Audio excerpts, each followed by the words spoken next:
జయ శుభకర వినాయక శ్రీకాణి భాగవర సిద్ధి వినాయక. నమస్కారం. ప్రేక్షకులందరికీ శుభోదయం. ఈనాటి శుభయోగం శీర్షికన మాస శివరాత్రి సందర్భంగా శివానుగ్రహాన్ని సంపూర్ణంగా కలిగింపజేసి ఇహలోకంలో సర్వసంపదలు, పరలోక మోక్షప్రాప్తిని కలిగింపజేసే దివ్యక్షేత్రమైనటువంటి శ్రీశైల క్షేత్ర వైభవాన్ని పరిశీలిద్దాం. శ్రీశైల క్షేత్ర వైభవాన్ని పరిశీలిస్తే శిలాద మహర్షి కుమారుడి పేరు పర్వతుడు.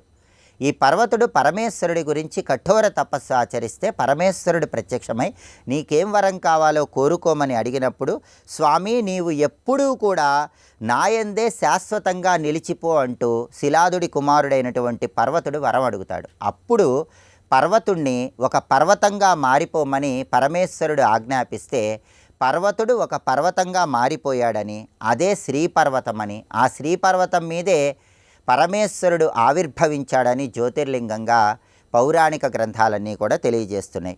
ఈ శ్రీశైల క్షేత్రంలో సాక్షాత్తు దత్తాత్రేయ స్వామివారు సైతం వచ్చి ఇక్కడ ఒక ప్రత్యేకమైనటువంటి వృక్షం కింద అనేక సంవత్సరాల పాటు తపస్సు ఆచరించారని, అది శ్రీశైల క్షేత్ర స్థల వృక్షమని కూడా పౌరాణిక గ్రంథాలు తెలియజేస్తున్నాయి. జగద్గురువులైనటువంటి ఆదిశంకరాచార్యుల వారు కూడా శ్రీశైల క్షేత్రానికి వచ్చి పరమేశ్వరుణ్ణి దర్శనం చేసుకొని శివానుగ్రహాన్ని పొందారు. అలాగే శ్రీశైల క్షేత్ర వైభవం గురించి స్కాంద పురాణంలో ఏం చెప్పారంటే, ఎవరైనా సరే శ్రీశైల క్షేత్రంలో నిష్ఠతో ఒక రోజంతా కూడా శివనామస్మరణ చేస్తూ గడిపినట్లయితే వాళ్ళకి సర్వ యజ్ఞాలు చేసిన ఫలితం కలుగుతుందని, అలాగే శ్రీశైల క్షేత్రంలో ఉన్న పరమేశ్వరుడికి తెల్ల తామర పుష్పాలతో పూజ చేసినట్లయితే సమస్త సంపదలు చేకూరుతాయని, అలాగే నిష్ఠతో ఒక రోజంతా కూడా శ్రీశైల క్షేత్రంలో పంచాక్షరి మంత్ర జపం చేసినట్లయితే 20,000 సంవత్సరాల పాటు కేదార క్షేత్రంలో ఉన్న అద్భుతమైన ఫలితం కలుగుతుందని కూడా స్కాంద పురాణంలో మనకు ప్రామాణికంగా చెప్పారు. అలాగే చంద్రావతి అనే పేరు కలిగినటువంటి భక్తురాలు మల్లె పుష్పాలతో ఇక్కడ పరమేశ్వరుణ్ణి పూజించటం వల్ల పరమేశ్వరుడికి మల్లెపూల మాలికను అలంకరణ చేయటం ద్వారా మల్లికార్జునుడు అనే పేరు పరమేశ్వరుడికి వచ్చిందని కూడా స్థల పురాణం మనకు తెలియజేస్తోంది. అలాగే మల్లికా పుష్పాలతో ఈ చంద్రావతి అనే భక్తురాలు పరమేశ్వరుణ్ణి పూజించేటప్పుడు ఆ మల్లికా పుష్పాలలో ఉన్నటువంటి మకరందము జారి క్రింద పడి మల్లికా కుండం అనే ఒక ప్రత్యేకమైన కుండం ఏర్పడిందని కూడా స్థల పురాణం మనకు తెలియజేస్తోంది. అందుకే శ్రీశైల క్షేత్రానికి వెళ్ళి ఆ మల్లికా కుండాన్ని దర్శనం చేసుకోవడం ద్వారా కూడా పరమేశ్వరుడి సంపూర్ణమైన అనుగ్రహం కలుగుతుంది. అలాగే శ్రీరామచంద్రమూర్తి మొట్టమొదటిసారిగా త్రేతాయుగంలో శ్రీశైల క్షేత్ర శిఖర ప్రాంతానికి వచ్చి అక్కడి నుంచి పరమేశ్వరుణ్ణి దర్శనం చేసుకున్నాడు. సాక్షాత్తు శ్రీరామచంద్రుడు అధిరోహించినటువంటి శిఖరమే శిఖరేశ్వరము అనే పేరుతో ప్రసిద్ధి చెందిందని, ఆ శిఖరేశ్వరం అనేటటువంటి ప్రదేశంలో ఉన్నటువంటి వీరశంకరుణ్ణి దర్శనం చేసుకోవటం ద్వారా సర్వ పాపాలు తొలగింపజేసుకోవచ్చని కూడా స్థల పురాణం మనకు తెలియజేస్తోంది. ఈ వీరశంకరుడి ఆలయం దగ్గరలోనే విభూతి కుండం కూడా ఉంది. విభూతి కుండంలో స్నానాన్ని ఆచరించి ఈ వీరశంకరుణ్ణి దర్శనం చేసుకోవటం ద్వారా జన్మజన్మల పాపాలన్నీ పటాపంచలు చేసుకోవచ్చు.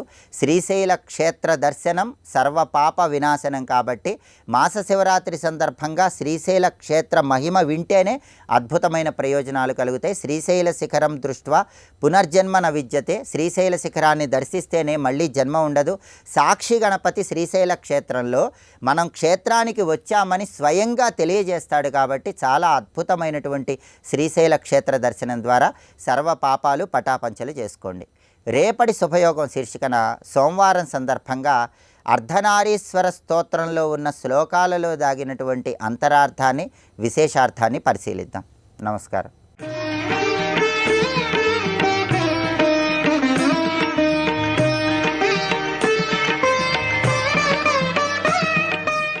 మా అన్నయ్యవేనా నువ్వు?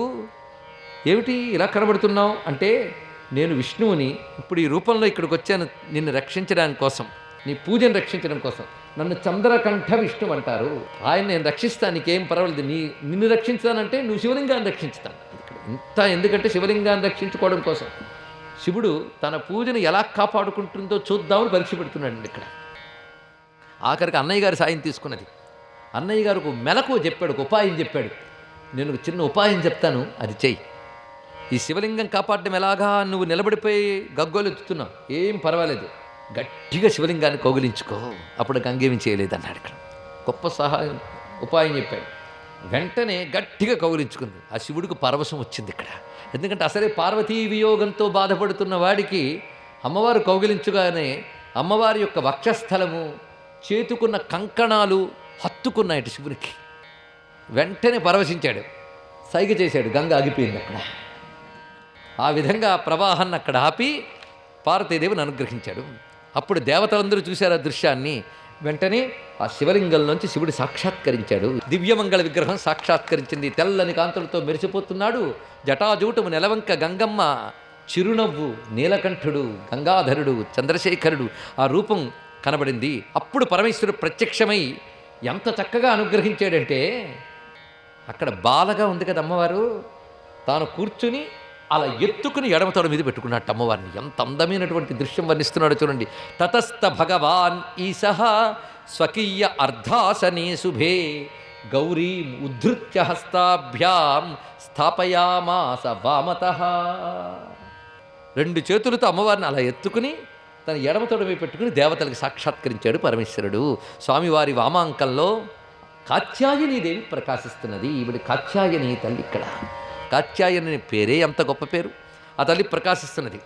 వెంటనే లక్ష్మీనారాయణులు, వాణి హిరణ్యగర్భులు, శచీ పురంధరులు, అరుంధతి వశిష్ఠులు మొదలైన వారందరూ ఆది దంపతులను చూసి నమస్కరిస్తూ ఉంటే అప్పుడు అంటున్నాడు శివుడు, నారాయణ అని విష్ణువుని ముందు పలకరించాడు ఆయన. మాధవ, ఒక భక్తుడు ఇక్కడికి వచ్చాడు తెలుసా? ఆయన ఎవరంటే అగస్త్య మహర్షి. ఈ అగస్త్య మహర్షి నన్ను కోరుకున్నాడు చాలా కాలం క్రితం. పార్వతీ పరమేశ్వర కళ్యాణం నేను చూడలేకపోయాను అన్నాడు. ఇప్పుడు ఆయన ముచ్చట తీర్చడం కోసం మేమిద్దరం ఇప్పుడు కళ్యాణం చేసుకుంటాం.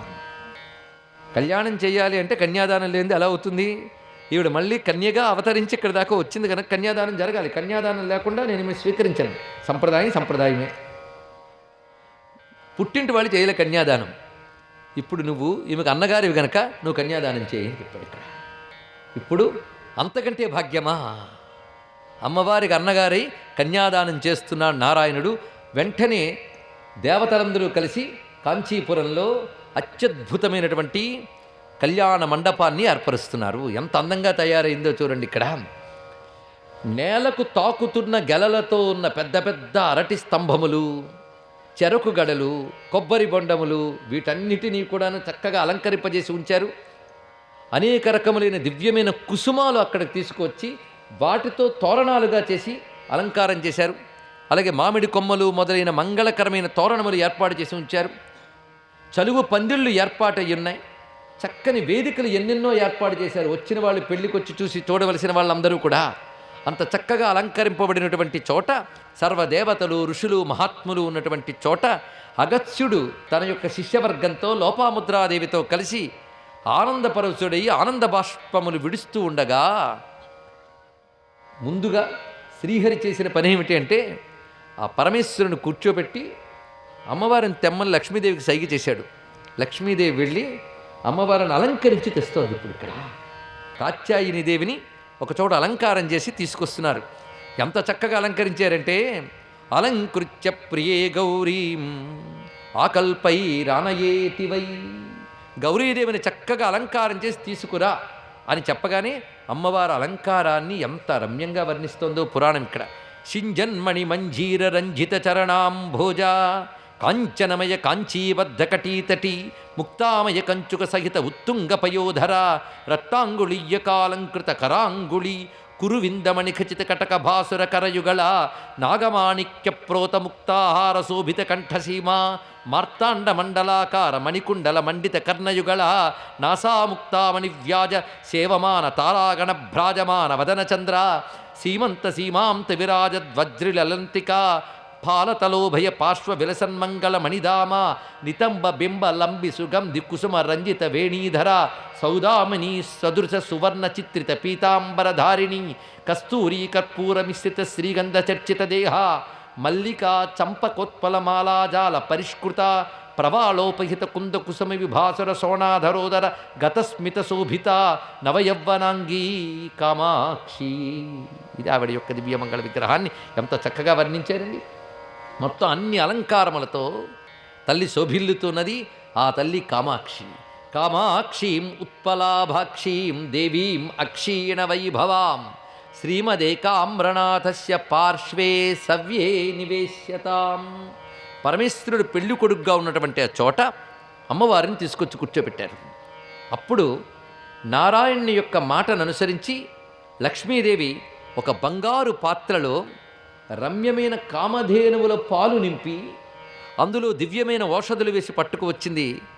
బంగారు పళ్ళెరంలో శివుడి పాదములు పెట్టాడు. అప్పుడు లక్ష్మీదేవి ఆ కలశములో ఉన్న క్షీరముల్ని ఒలకబోస్తూ ఉంటే ఆ క్షీరములతో శివుడి కాళ్ళు కడుగుతున్నాడు నారాయణుడు. ఎంత రమ్యమైనటువంటి దృశ్యం ఇది! కాళ్ళు కడిగి కన్యాదానం చేయాలి కదా, పాలతో కడిగాడండి ఆ దివ్యమైన పాదాలని. పాల రంగుతో ఉన్న పాదాలని పాలతో కడుగుతున్నాడు. ఆ కడిగిన తర్వాత ఆ పళ్ళెంలో పాలు తీసి మళ్ళీ పళ్ళెంలో దివ్యమైనటువంటి జలములతో స్వామివారి పాదములు కడిగి ఆ పైన శ్రీరాజ్యైరమయా ముక్తై సువర్ణకరకాగ్రత పాదౌ ప్రక్షాళ్య దేవస్య భక్త్యా పరమయా హరి స్వీయ పీతాంబరగ్రేణ మృదు సమృజ్య పాణినా సువర్ణకరకాల్లక్ష్మ్యా ముక్తాధారాంబునా సహ శ్రీమదేకామ్రనాథాయ కామాక్షీం ప్రదదౌ హరి.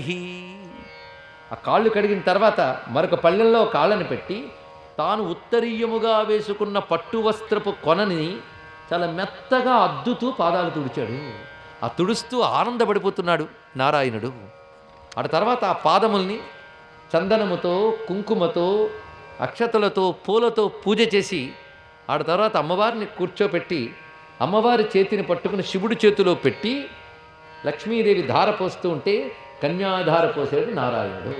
సరిగ్గా మీరు కొన్ని కళ్యాణ మండపాల్లో చూస్తూ ఉన్నప్పుడు ఈ దృశ్యం చూడవచ్చు. శివుడు అమ్మవారు వారికి కన్యాదానం చేసి విష్ణువు కనబడుతుంటాడు.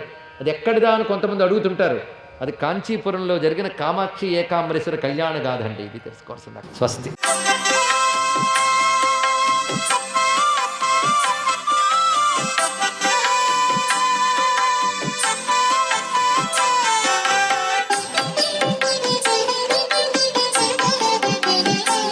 ఓం నమో నారాయణాయ. ఓం నమః శివాయ. శ్రీమాత్రే నమః. ప్రతి ఒక్క మాస శివరాత్రి అద్వితీయమైన ప్రభావాన్ని మానవాళికి ఇస్తుంది.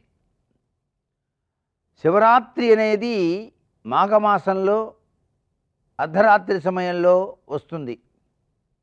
కానీ మాస శివరాత్రి అనేది ప్రతి నెలా కూడా వచ్చేటువంటి అద్వితీయమైనటువంటి పండుగ, ఆధ్యాత్మిక పండుగగా చెప్తాం.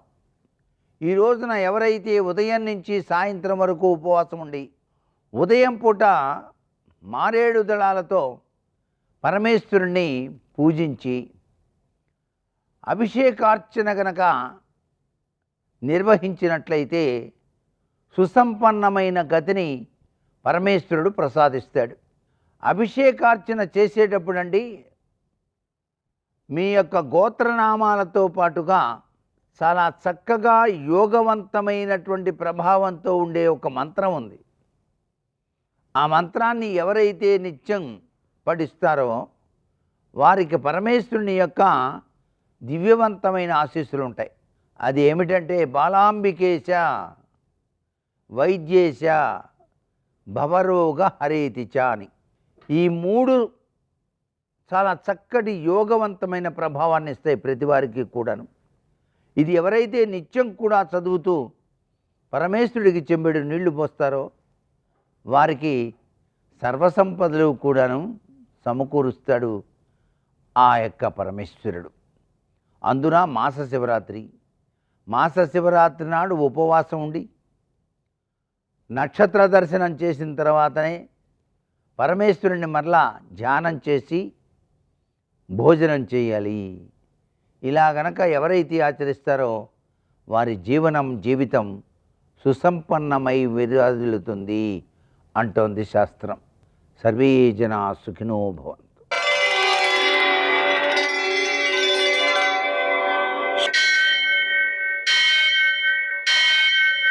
సహస్ర शीरुषं देवं विश्वाक्षं विश्वशम्भुवं विश्वं नारायणं देवमक्षरं परमं पदं विश्वतः परमां नित्यं विश्वं नारायणगुं हरिं विश्वमेवेदं पुरुषस्तद्विश्वमुपजीवति पतिं विश्वस्यात्मेश्वरगुं शाश्वतगुं शिवमच्युतं नारायणं महाज्ञेयं विश्वात्मानं परायणम् सूर्यशौर्यमथेन्दुरिन्द्रपदवी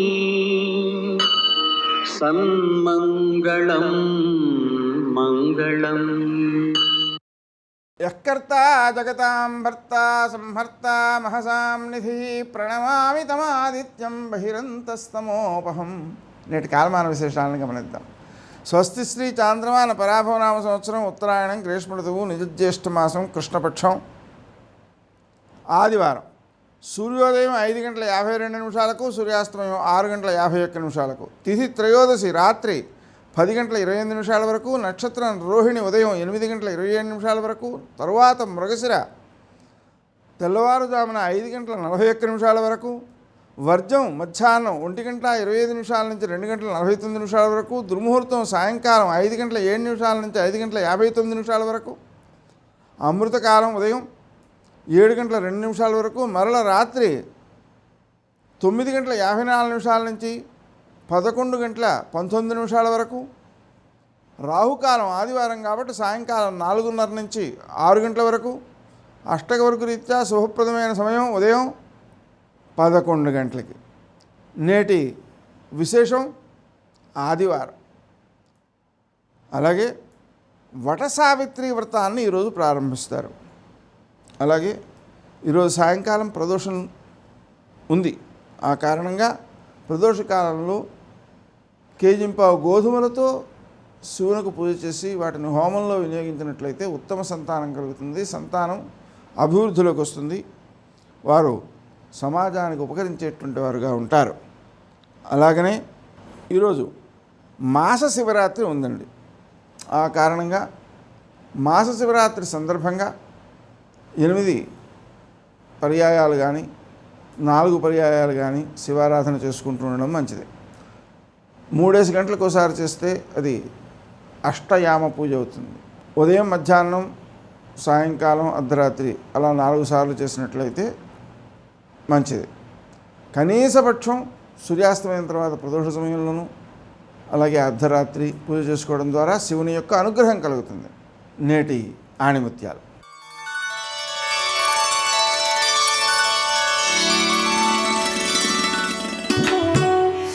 జరిగిపోయిన నిన్న, జరగవలసిన రేపు కన్నా జరుగుతున్న ఈరోజు ఎంతో విలువైనదని గ్రహించాలి. రామదూత హనుమాన్ శ్రీరామదూత హనుమాన్ శ్రీరామదూత హనుమాన్ శ్రీరామదూత హనుమాన్. రామ కమలపత్రాక్ష సర్వసత్వమనోహర రూపదాక్షిణ్య సంపన్న. పైకి రూపం అందంగా ఉండి లోపల మోసకారి బుద్ధులు ఉన్నవాడు కాడమ్మా. అటువంటి దక్షత ఉన్నవాడు, దయ ఉన్నవాడు. ప్రసూత జనకాత్మజే. ఇవి మధ్యలో నేర్చుకున్న ఒక పుట్టుకతో వచ్చాయి. నీలాగి సీతమ్మకి ఎలా వచ్చాయో ఆయనకి అలా వచ్చాయి. ప్రసూత జనకాత్మజే. రామో భామిని లోకస్య చాతుర్వర్ణస్య రక్షిత మర్యాదానాంచ లోకస్య కర్తా కారయితా చ సహా. రాముడు తన ధర్మాన్ని మాత్రమే రక్షించుకోడు, చాతుర్వర్ణముల యొక్క ధర్మాన్ని రక్షిస్తాడు. మర్యాదానాంచ లోకస్య, మర్యాదా పురుషోత్తముడు. ఇలా ఉండాలి కట్టుబాటు అంటే అని చెప్తాడు. ఆ కట్టుబాటు అలా జరిగేటట్టు చూస్తాడు. కట్టుబాటు తప్పడం రాముడికి ఇష్టం ఉండదు. అంటే ఆచారకాండ మీద అంత నమ్మకం ఉన్నవాడు. యజుర్వేద వినీతశ్చ వేద విద్భి సుపూజిత ధనుర్వేదే చ వేదేషు వేదాంగేషు చ నిష్ఠిత. అమ్మ రాముడికి వేదాలన్నీ తెలుసు, యజుర్వేదం విశేషంగా తెలుసు. యజుర్వేదంలో పుట్టాడు. యజుర్వేదంలో పుట్టలేదని అప్పయ్య దీక్షితారు వారు ఏడిచారు. యజుర్వేదం ఎందుకంత గొప్పదైందంటే యజ్ అంటే ఆరాధన. యజుర్వేదం దక్షిణ దేశంలో చాలా ఎక్కువ. కృష్ణ యజుర్వేదం చదువుకున్న వాళ్ళే అందరూ. యజుర్వేదం చదువుకుంటే దేవతల్ని ఆరాధించి దేవతల యొక్క అనుగ్రహాన్ని పొందడం తెలుస్తుంది. అందుకే మీరు చూడండి రామాయణంలో లక్ష్మణస్వామి వచ్చి అరణ్యకాండలో మాట అంటాడు, అన్నయ్య పర్ణశాల నిర్మించవన్నావు, పరమానస్మి కాకుత్సా తొయివర్ష శతం స్థితే స్వయంతు రుచిరే దేశే క్రియాతుమితి మాం వద అన్నాడు అరణ్యకాండ. అన్నయ్య పర్ణశాల కట్టాను, ఎటువంటి లక్షణాలతో ఉండాలో అలా కట్టాను, అన్నయ్య నువ్వు సీతమ్మ లోపలికి ప్రవేశించండి అన్నాడు. లక్ష్మణస్వామి వంక చూసి నవ్వి రాముడు అన్నాడు, లక్ష్మణ గృహప్రవేశం అలా చేయకూడదురా, గృహప్రవేశం చెయ్యాలి అంటే మొట్టమొదట కర్తవ్యం వాస్తుశమనం సౌమిత్రే చిరజీవిభి. ఒక ఇంట్లోకి ప్రవేశించే ముందు తప్పకుండా ఆ ఇంట్లో గృహదేవతలు, ఆ ఇంట్లో ఉండేటటువంటి ఇతర భూతములు అనుగ్రహించాలి అంటే కర్తవ్యే వాస్తుశమనం, వాస్తు పూజ, వాస్తు హోమము చెయ్యాలి. చేసే హోమంలో దేవతలకి హవిస్సు ఇవ్వాలి, దేవతలకి హవిస్సు ఇచ్చి ఇంట్లోకి ప్రవేశించాలి. నాకు ఆ మంత్రములు వచ్చురా, వెళ్ళి నేను పదార్థాలు చెప్తాను పట్రా, హోమం చేసి లోపలికి వెడదాం అన్నాడు. ఆయన అంతటి యజుర్వేదవేత్త, ఆయనకి తెలియనిదేం లేదు. అందుకని యజుర్వేద వినీతశ్చ వేద విద్భిస్సు పూజిత ధనుర్వేదే చ వేదేషు, ధనుర్వేదం బాగా తెలుసున్నవాడు, వేదాలే కాదమ్మా వేదాంగేషు చ నిష్ఠిత, వేదము యొక్క అంగములన్నీ చదువుకున్నవాడు. అందుకే సభలో కాలు మీద కాలు వీరాసనం వేసుకుని అందరికీ పాఠం చెప్తాడు, వేదాంత పాఠం. వైదేహీ సహితం సురద్రుమతలే హైమే మహామండపే మధ్యే పుష్పకమాసనే మణిమయే వీరాసనే సుస్థితం అగ్రే వాచయతి ప్రభంజనసుతే తత్వం మునిభ్యపరం వ్యాఖ్యాంతం భరతాధిభి పరివృతం రామం భజే శ్యామలం. వేదాంత పాఠం చెప్తుంటాడు. అటువంటి మహానుభావుడమ్మా. కాబట్టి యజుర్వేద వినీతశ్చ వేద విద్భి సుభూజిత ధనుర్వేదే చ వేదేషు వేదాంగేషు చ నిష్ఠిత తేజసాదిత్య సంకాశ క్షమయా పృథివీ సమః బృహస్పతి సమోబుద్ధ్య యశసా వాసవో సమః. అమ్మ రాముడంటే వీరొక సూర్యుడమ్మ, ఆయన భూమి మీద నడిచి వెళ్ళిపోతుంటే సూర్యుడు ఎడుతున్నట్టు ఉంటుంది. తేజసాదిత్య సంకాశ, ఎక్కడి నుంచి వచ్చిందో తెలుసా తేజస్సు? ధర్మానుష్ఠానం చేత వచ్చిన తేజస్సమ్మ అది. తేజసాదిత్య సంకాశ క్షమయా పృథివీ సమః, భూమికి ఎంత ఓర్పో అంత ఓర్పమ్మ అయింది. ఆయనే కట్టు తప్పితే ఈ లోకాలు నిలబడవు, అందుకు కదమ్మా ఇంకా నిలబడ్డాడు రావణాసురుడు. కాబట్టి క్షమయా పృథివీ సమః బృహస్పతి సమో బుద్ధ్య, బుద్ధిలో బృహస్పతి లాంటి వాడమ్మా. యశసా వాసవో సమః, కీర్తిలో ఇంద్రుడి లాంటి వాడమ్మా ఆయన. అటువంటి మహానుభావుడమ్మా. రక్షిత జీవలోకస్య ధర్మస్య పరిరక్షిత, రక్షిత స్వస్య ధర్మస్య స్వజనస్య రక్షిత. ఆయన లోకాలన్నీ రక్షిస్తాడు. ఆయనని నమ్ముకుని ధర్మాన్ని నమ్ముకున్న వాళ్ళని ప్రత్యేకంగా రక్షిస్తాడు, వాళ్ళ కోసం నిలబడతాడు. వీరరాఘవ విజయరాఘవ అని 2 పేర్లు అందుకే ఆయనకి. ఎప్పుడూ ధనస్సు పట్టుకుని నించుని ఉంటాడు. ఎవరు ఆయనని నమ్ముకున్నారో వాళ్ళ కోసం ఎంత కిందకైనా వచ్చేస్తాడు. తులసీదాస్ గారు రాత్రి నిద్రపోతున్నారు. ఆయన ఇంటి గోడకి కన్నం వేసి దొంగలు లోపలికి వెళ్ళారు. లోపలికి వెళ్ళిన తర్వాత ఏదో తులసీదాస్ గారి ఇంట్లో ఏముంటాయి, ఓ జపమాల, ఓ పురాణం పెట్టుకునేటటువంటి పీట, ఇలాంటివేవో ఉంటే ఇంతకన్నా ఏమీ దాచలేదు దుర్మార్గుడు అనుకుని మూట కట్టుకుని వాళ్ళు ఆ మూట మెల్లిగా లాగేద్దామని అక్కడ పెట్టుకుని వాడు తల బయటెట్టాడు. పెట్టేటప్పటికీ నీల సంకాశమైనటువంటి వర్ణంతో మెరిసిపోతున్న పాదాలు, బంగారు పావుకోళ్ళు కనపడ్డాయి. వాడు కొంచెం పైకి ఎత్తి చూశాడు. పట్టుబట్ట, కొంచెం ముందుకు పెట్టిన మోకాలు, నడుం, విశాలమైనటువంటి వక్షస్థలం, ఆ పక్కన భూమి మీద ఊంచి ఉండి మనుతిరిగినటువంటి ధనస్సు, దాన్ని పట్టుకుని ఒక ఆయన ఇలా చూస్తున్నాడు. చూసి తల లోపలికెట్టాడు. రే బయట ఎవడో ధనస్సు పట్టుకుని ఉన్నాడు రా అన్నాడు రెండో దొంగతో. రెండో వాడు కొంతసేపు అయ్యాక తలపైటెట్టాడు. పెడితే ఒరే ఆయనే కాదురా, పక్కన ఎర్రగా ఇంకో ఆయన కూడా ఉన్నాడు రా అని మళ్ళీ లోపలికి వచ్చారు. వెళ్ళిపోతారేమోనని తెల్లారే వరకు కూర్చున్నారు. వాళ్ళిద్దరు వెళ్ళరు. ఆఖరికి తెల్లవారిపోయిందంటే తెల్లవారిపోయాక తులసీదాస్ గారు నిద్రలేస్తారా? తెల్లవారుజాము సమయం అయింది, తులసీదాస్ గారు నిద్రలేచారు. ఇలా బయటకు వచ్చేటప్పటికి దొంగలు ఇద్దరు కూర్చుని ఉన్నారు అన్నీ మూట కట్టుకుని. ఆయన చూశారు. నమ చౌరాయిచ శిష్యాయిచ ఫేర్యాయిచ శకత్యాయిచ ప్రవాహ్యాయిచ, దొంగలో కూడా ఈశ్వరుణ్ణి చూస్తారు ఆయన. ఆయన అన్నారు, అయ్యయ్యో అదేమిటి అలా మూట కట్టు కూర్చున్నారు, వెళ్ళిపోయారా అన్నారు. ఆ పాటి ఇంగిత జ్ఞానం మాకు లేక కాదు. బయటికి ఎడదామంటే ఇద్దరు నించున్నారు. ఒకడు నల్లగా ఉన్నాడు, ఒకడు ఎర్రగా ఉన్నాడు. రాత్రంతా నించునే ఉన్నారు. పైగా చేతిలో కోదండాలు ఉన్నాయి, ఇలా చూస్తున్నారు. కానీ ఎంత అందంగా ఉన్నారు. అలా చూసిన వాళ్ళ అందం ఏమిటో అలా ఉంది. ఎవరు వాళ్ళని తులసీదాస్ గారిని అడిగారు. తులసీదాస్ గారు బోర్న ఏడ్చారు. ఇంతోటి నా పురాణ పీఠం ఆచమన పాత్ర కోసం రాత్రంతా నించున్నారా రామలక్ష్మణులు ఇద్దరు కాపు కాయడానికి. సర్వం శ్రీ ఉమామహేశ్వర పరబ్రహ్మార్పణమస్తు. స్వస్తి.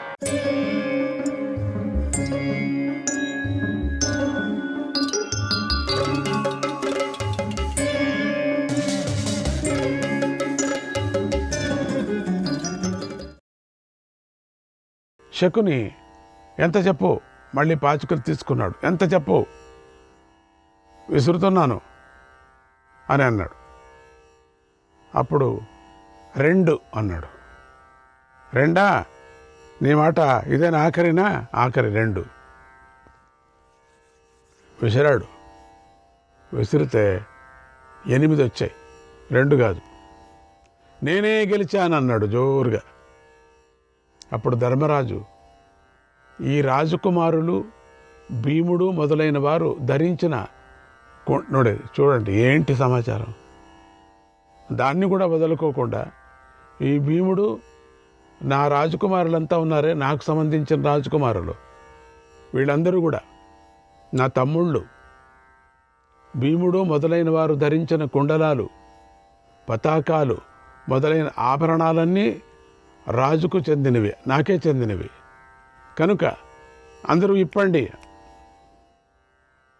భీముడు మాత్రం కచకచ అని కొరుకుతున్నాడు. కానీ అన్న ఆజ్ఞ, అది ధర్మకాలం కదా, ధర్మరాయుడు కదా చెప్తుండేది. విప్పాడు, ఏడుస్తూ విప్పాడు. వేసుకున్నటువంటి ఆభరణాలన్నీ విప్పండి అన్నాడు. కర్ణకుండలాలు కౌచాలు సమేతంగా అందరూ, దండలు కూడా ఎవరు ఏ దండ కూడా వేసుకోకూడదు, అన్ని విలువగల దండలే వేసుకున్నారు వాళ్ళు. ఏదప్పుడు ఊరికే దారంతో చుట్టింది రుద్రాక్షుని ఉంటే ఉండి, అది కూడా లేదు వాళ్ళ దగ్గర పాపం. అది కూడా మనమంతా దారంతో చుట్టింది రుద్రాక్షులు, మరి రాగితో చేయించుకున్నటువంటి మనకు అవే కదా, అవే ఏమో బంగారులాగా మనకు. ఇవన్నీ కూడా ఇప్పండి అన్నాడు. కనుక ఇదంతా నేను పందెంలో పెడుతున్నాను అన్నాడు. అందరికీ ఆశ్చర్యమైపోయింది. అందరూ ఇప్పటానికి మొదలుపెట్టారు. ఒక పెద్ద గంప వచ్చింది, ఆ గంపలో అంతా వేశారంతా, తీసి వేశారు. ఏడ్చుకుంటూ వేశారు. కోపంతో శకుని చంపాలనుకున్నాడు భీముడు. కానీ ఏం ప్రయోజనం, అది అక్కడ అనటానికి వీల్లేదే. పెద్ద యుద్ధం అయిపోతుంది, తర్వాత ధర్మరేఖంతో కష్టమవుతుంది కదా, అప్రతిష్ట పాలవుతాం కదా.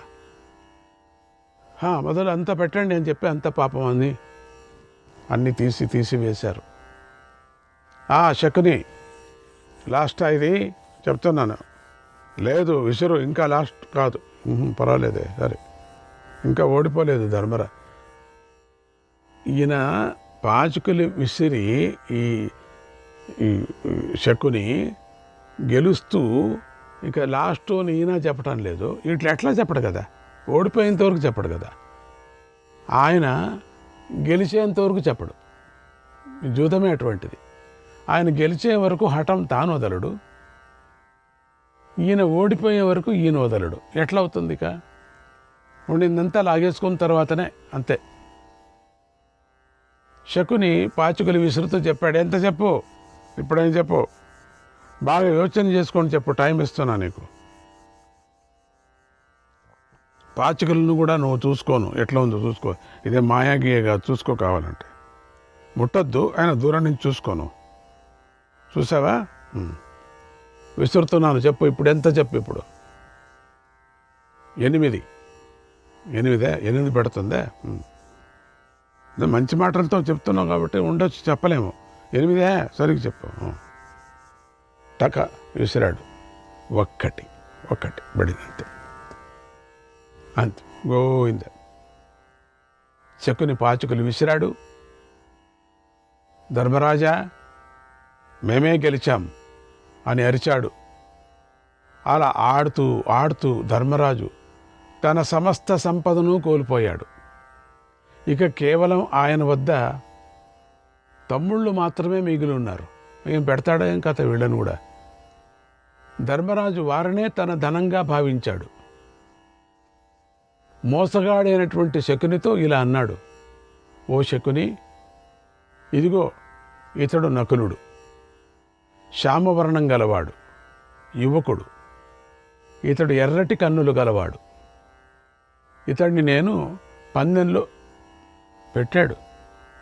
మా నాయనే ఇతడిని నేను పందెంలో పెడుతున్నాను. ఇతడే నా ధనం, జూదాన్ని ప్రారంభించు అన్నాడు. అప్పుడు శకుని ఆశ్చర్యపోయి ఓ ధర్మరాజా, ఈ నకులుడు రాకుమారుడు, నీకెంతో ఇష్టమైనవాడు. ఇతడు మాకు వశమైపోతే ఇక నువ్వు దేనితో వాడతావు? ఇతను అకస్మాత్తు నువ్వు ఓడిపోతే ఈ రాకుమారుడితో మా వశం అయిపోతే నువ్వు ఇంక దేంతో ఆడతావు? ఆడడానికి నీ దగ్గర ఏముంది? పందెంలో పెట్టడానికి నీ దగ్గర ఏముంది అని మోసగాడైనటువంటి శకుని అంటూ పాచికలు విసిరాడు. వెంటనే నేనే గెలిచానన్నాడు.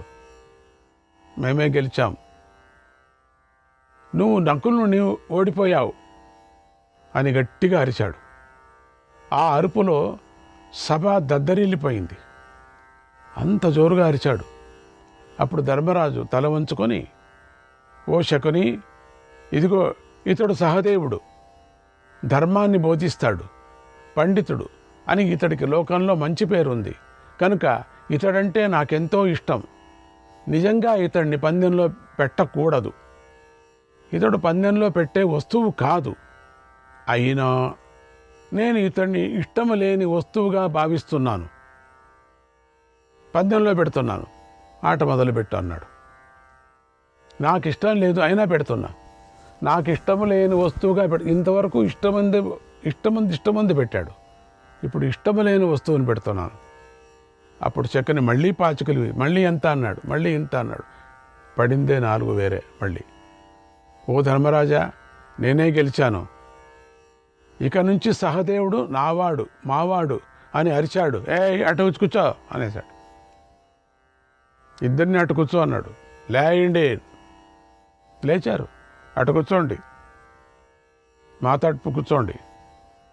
మళ్ళీ అరుపులతో సభ దద్దరిల్లిపోయింది. శకుని అందరినీ శాంతంగా ఉండమని పైకి సైగ చేశాడు. ఆయనే ఇప్పుడు హీరో అక్కడ. ఆ కుంటి ఒంటి కన్నువాడే హీరో ఇప్పుడు. ఆయన చెప్పినట్టే వినాల. ధర్మరాజుతో ఇలా అన్నాడు, ఓ ధర్మరాజా, నీకిష్టమైన నకుల సహదేవులు ఇద్దరిని కూడా నువ్వు కోల్పోయావు, నేను గెలుచుకున్నాను. ఇక భీమార్జునులు మాత్రమే నీకు మిగిలి ఉన్నారు.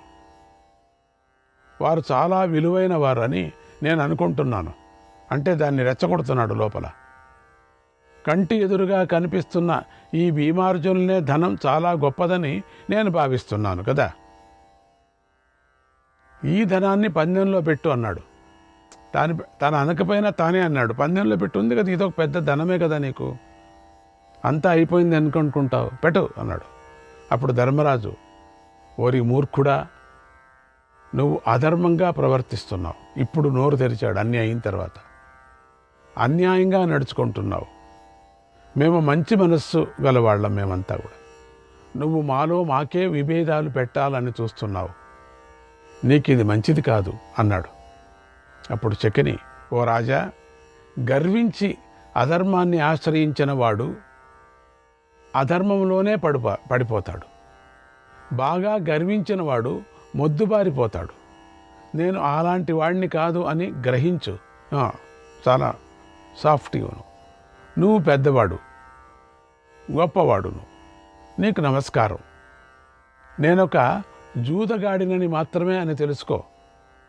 జూదగాళ్ళు జూదం ఆడుతూ పిచ్చెక్కి ఏదేదో వాగుతూ ఉంటారు, ఏవేవో మాట్లాడుతూ ఉంటారు. ఆ మాటలు కలలోనూ సత్యం కావు, నిజంగానూ సత్యం కావు. అందుచేత అవి పట్టించుకోకు, కనుక నా మాటలు పట్టించుకోకు అన్నాడు. ఆడిన తర్వాత కూడా. అప్పుడు ధర్మరాజు, ఓ శకుని, ఈ అర్జునుడు నావలాగా మమ్మల్ని యుద్ధంలో తరింపజేసే శక్తి కలవాడు, శత్రువులను జయిస్తాడు, లోకైక వీరుడు. ఈతడిని పందెంలో పెట్టకూడదు. అయినా సరే, ఏం ధర్మరాయానో నాకు తెలియటం లేదు. ఇంత చెప్పి అయినా సరే ఈ అర్జునుడిని పందెంలో పెడుతున్నాను, ఆట మొదలుపెట్టు అన్నాడు. అంటే ధర్మరాయ వీళ్ళ అదృష్టాన్ని పరీక్ష చేయటానికో ఏంటో మొత్తానికి. నకులు అటువంటి వాడు, సహదేవుడు ఇటువంటి వాడు, వాళ్ళ నుంచి అయినా గెలిచొచ్చేమో అని యోచన చేశాడు. అనిపిస్తుంది ఆ టైంలో. అర్జునుడిని పెట్టాడు. ఇప్పుడు శకుని పాచికలు విసిరాడు. ఓ ధర్మరాజా, మేమే గెలిచాం, అర్జునుడిక మావాడు అని అరిచి సంతోషించాడు. మళ్ళీ అరుపులతో సభ దద్దరిల్లిపోయింది. కొంతసేపటి తర్వాత సభలోని కోలాహలం సద్దుమణిగింది. శకుని ధర్మరాజుతో ఇలా అన్నాడు, ఏ అర్జునాలే ఇట కూర్చో. లేచాడు, కూర్చున్నాడు. అన్నీ వదిలేశాడు పాపం. ఓ ధర్మరాజా, ఈ అర్జునుడు పాండవులలో విలువిద్యల్లో గొప్పవాడు. ఇతడు మాకు దాసుడైపోయాడు. ఇతడిని మేము గెలుచుకున్నాం. ఇప్పుడు నీకు అత్యంత ఇష్టమైన భీముడొక్కడే మిగిలి ఉన్నాడు. అతన్ని కూడా జూదంలో పెట్టేశాయి, పందెంలో పెట్టేశాయి. భీముడు మంచి అదృష్టవంతుడు కదా, నీ అదృష్టాన్ని పరీక్షించుకో. నువ్వే గెలవచ్చు, చెప్పలేను. మళ్ళీ ఈ అఖండ సామ్రాజ్యాన్ని గెలవచ్చు, మమ్మల్ని ఓడించవచ్చు, ఎవరు తెలుసు. ఆ స్వరాజ్య జయలక్ష్మి నీ తట్టు రావచ్చు. గెలిస్తే నీ తమ్ములతో సహా ఈ సంపదలన్నీ నీకు వశమైపోతాయి కదా. ఒక్కపారి నువ్వు గెలుస్తాలు, ఆలస్యం చేయకు, అదృష్టాన్ని పరీక్షించుకో అన్నాడు. అప్పుడు ధర్మరాజు, ఈ భీముడు మా సేనాపతి. యుద్ధభూమిలో ఇతడు ఇంద్రుడిలాగా ధైర్యంగా నిలబడి మమ్మల్ని నడిపిస్తూ ఉంటాడు. ఇతడంతటి శక్తి గలవాడు. బలంలో ఇతడితో సమానమైన వాడే లేడు. గదాయుద్ధంలో ఇతడే అందరికన్నా మేటి అయి ఉన్నాడు. ఇటువంటి వీరుణ్ణి పందెంలో పెట్టకూడదు, అది ధర్మం కాదు. అయినా ఈయన్ని కూడా పెట్టేస్తున్నాడు. పందెంలో పెడుతున్నాను అన్నాడు. ఎవ్వరూ మాట్లాడటానికి వీలు లేకుండా అయిపోయింది. ఆ మాట విని వెంటనే మాయను ఆశ్రయించి జూదాన్ని ఆడుతున్న శకుని సంతోషంతో పాచికలు విసిరాడు. ఫలితం కౌరవులకు అనుకూలంగా వచ్చింది, ధర్మరాజుకు వ్యతిరేకంగా వచ్చింది. ఇప్పుడు కూడా అంతనే అదే మాదిరైంది. శకుని సంతోషంతో, ఓ ధర్మరాజా, ఇక భీముడు కూడా మావాడే, మాకు దాసుడు, పందెంలో మేమే గెలిచాం అని అరిచాడు. అంతే, అరుపులతో సభ దద్దరిల్లిపోయింది. కాసేపటి తర్వాత సభ అంతా నిశ్శబ్దం అయిపోయింది. శకుని ధర్మరాజును చూస్తూ, ఓ రాజా, ఇప్పటికే నువ్వు చాలా కోల్పోయావు. నీ సొమ్ము ఎంతో కోల్పోయావు, నీ సోదరులను కోల్పోయావు, గుర్రాలను కోల్పోయావు, ఏనుగులను కోల్పోయావు. ఇన్ని పోగొట్టుకున్న తర్వాత కూడా నీ దగ్గర ఏమైనా మిగిలిందా? ఉంటే అది కూడా పెట్టేశాయి. జూదంలో మోహపడకూడదు, అంటే జూదంలో మొహమాట పడకూడదు. రెండవది, ఆ పదార్థాల మీద మోహం కూడా ఉండకూడదు. జూదంలో పెట్టేసేయాల్సిందే.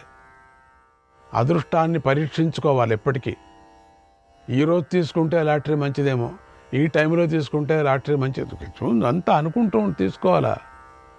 మొత్తం ఇల్లు కూడా అమ్మి గోవిందా అయిపోతుంది ఎప్పటికీ.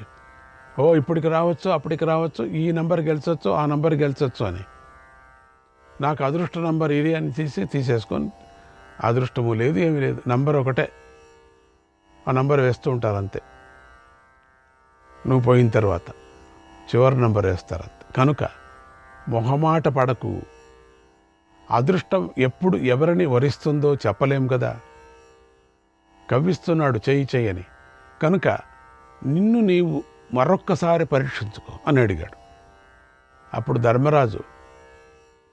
ధర్మరాజు అనబడే నేను అందరిలోనూ పెద్దవాణ్ణి, అందరికీ ఇష్టమైన వాణ్ణి. ఈసారి నన్ను నేనే ఈ పందెంలో పణంగా పెట్టుకున్నాను. నేనే ఈ పందెంలోని ధనాన్ని నేను కనుక ఓడిపోతే నీకు దాసుడవుతాను, మీకు అన్ని పనులు చేస్తాను అన్నాడు. ఇదేంటి కథ? ఈ జూదంలో ఇట్లా ఉంటుందా మాయ? నన్నే పెడుతున్నాను. ఈ మాట విని శకుని ముఖం వెలిగిపోయింది. అదే కావాల్సింది ఆయనకి. సంతోషంగా పాచికలు విసిరాడు. పగలబడి పెద్దగా నవ్వుతూ, ఓ ధర్మరాజా, నువ్వు ఓడిపోయావు, నిన్ను నువ్వు కూడా ఓడిపోయావు, మాకు దాసుడు అయిపోయావు, ఈ పందెంలో కూడా మేమే గెలిచాం అని అరిచాడు. మళ్ళీ అరుపులతో సభ దద్దరిల్లిపోయింది. తర్వాత సభలో శాంతి నెలకొన్నది. అప్పుడు శకుని చెప్తున్నాడు, ఓ రాజా, నిన్ను నీవే పందెంలో పెట్టుకొని ఆడావు, ఓడిపోయావు, పెద్ద తప్పు చేశావు, పెద్ద పాపం చేశావు. అయినా నీ దగ్గర ఇంకా ధనం ఉంది, ధనమున్నా ఓడిపోవటం పాపమే అన్నాడు. ఇంకా నీ దగ్గర ఉంది ధనం. తర్వాత శకుని ధృతరాష్ట్రుడితో మాట్లాడి పాండవులు ఓడిపోయారు అని చెప్పాడు. ధృతరాష్ట్రుడు మనస్సులో సంతోషించాడు, చాలా ఆనందపడ్డాడు. ఆ రోజు ఆనందపడినట్టే ఎప్పుడూ పడలేదట ధృతరాష్ట్రుడు. శకుని సభలో కూర్చున్న రాజులతో విడివిడిగా పాండవులు ఓడిపోయారు అని చెప్పాడు. తర్వాత నిండు సభలో శకుని ఇలా అన్నాడు, అస్థితే వైప్రియారాజన్ గ్రహ ఏకో పరాజితః ప్రణస్వ కృష్ణాం పాంచాలీం తయాత్మానం పునర్జయ. ఓ ధర్మరాజా, నువ్వు ఇంతవరకు పోగొట్టుకొని పందెపు వస్తువు ఒకటి ఉంది, ఇంకొకటి ఉంది. పందెపు వస్తువు పోగొట్టుకొని వస్తువు ఒకటి ఉంది. అన్నీ పోగొట్టుకున్నావు, ఒకటే ఒకటి ఉంది. పందెంలో పెట్టదగిన ఒక వస్తువు ఒకటి ఉంది. ఆ వస్తువే నీ ప్రియసఖి అయిన ద్రౌపది. ఆ ద్రౌపదిని పందెంలో పెట్టు, నిన్ను నువ్వు గెలుచుకో. ఇప్పటికైనా ఒక ఛాన్స్ నీకుంది. నీ అదృష్టాన్ని ఇప్పుడైనా పరీక్షించుకో. ఏమో, ఆవిడ అదృష్టం నుంచి నువ్వు గెలిచొచ్చు. మొదటి నుంచి అదే చెప్తున్నాడు. అర్జునుడి నుంచి గెలిచొచ్చు, భీముడి నుంచి అదృష్టాన్ని గెలిచొచ్చు అని. నీ అదృష్టాన్ని పరీక్షించుకో అన్నాడు. అప్పుడు ధర్మరాజు ఇలా అన్నాడు, నేను ద్రౌపదిని పందెంలో పెట్టి నీతో జూదం ఆడుతున్నాను. ఆమె దయగలది, ఉత్తమ శీలం గలది, మంచి గుణాలు గలది. ఆవులను గొర్రెలను మేపేవారు నిద్రించిన తరువాతే ఆమె నిద్రిస్తూ ఉంటుంది. అందరికన్నా ముందరే నిద్రలేస్తుంది. చేయవలసిన పనులన్నీ ఆమెకు తెలుసు. ఆమె పొడవైన జుట్టు గలది, సౌందర్యవతి. ఆమెను పందెంలో పెట్టి జూదం ఆడకూడదు. అయినా ఆ ద్రౌపదిని పందెంలో పెట్టి జూదం ఆడుతున్నాను. అయినా అన్నాడు, ఇలా ఆమెను పందెంలో పెట్టి ఆడటం నా మనస్సుకి ఎంతో బాధను కూడా కలిగిస్తుంది. నేను తీవ్రమైన కష్టాన్ని అనుభవిస్తున్నాను. అయినా మళ్ళీ ఆమెను పందెంలో పెట్టి ఆడుతున్నాను మళ్ళీ అన్నాడు. జూదాన్ని ప్రారంభించు అన్నాడు. అది చెప్పాలి లాస్ట్ పదం, ఏది ప్రారంభించు అని. అంతవరకు ఒక ఛాన్స్ ఉంటుంది. ఇది పందెంలో పెడుతున్నాను అని చెప్పచ్చు. అనిన తర్వాత ఆడు అనాల. అది పర్మిషన్. ఇది పెడుతున్నా, ఇది కాదు ఇంకోటి పెడుతున్నా అనొచ్చు. ఛాన్సెస్ దండిగా ఉన్నాయి. లేదు నేను పట్టను అని చెప్పుకోవచ్చు. ఇప్పుడంతవరకు ఓడిపోయినట్టే, ఇదొక పదార్థం ఉంది తీసుకుపోతాను అని చెప్పుకోవచ్చు కూడా. ఈ ధర్మరాజు సమస్తము ఓడిపోయి తనను తానే ఓడిపోయి ఇక ద్రౌపది ఒక్కటే ఉంది. అయినా ద్రౌపదిని కూడా పెట్టాను, ఆట మొదలు పెట్టున్నాడు. ఈయనకి ఏం పత్ని కదా. ఇక్కడే ధర్మం అనేటువంటిది. ధర్మరాజు పెద్ద ఆయన మాట అందరూ వినాల. ఎట్లా ఉండింది ఆ కాలంలో. శ్రీకృష్ణాయ పరమాత్మనే నమః.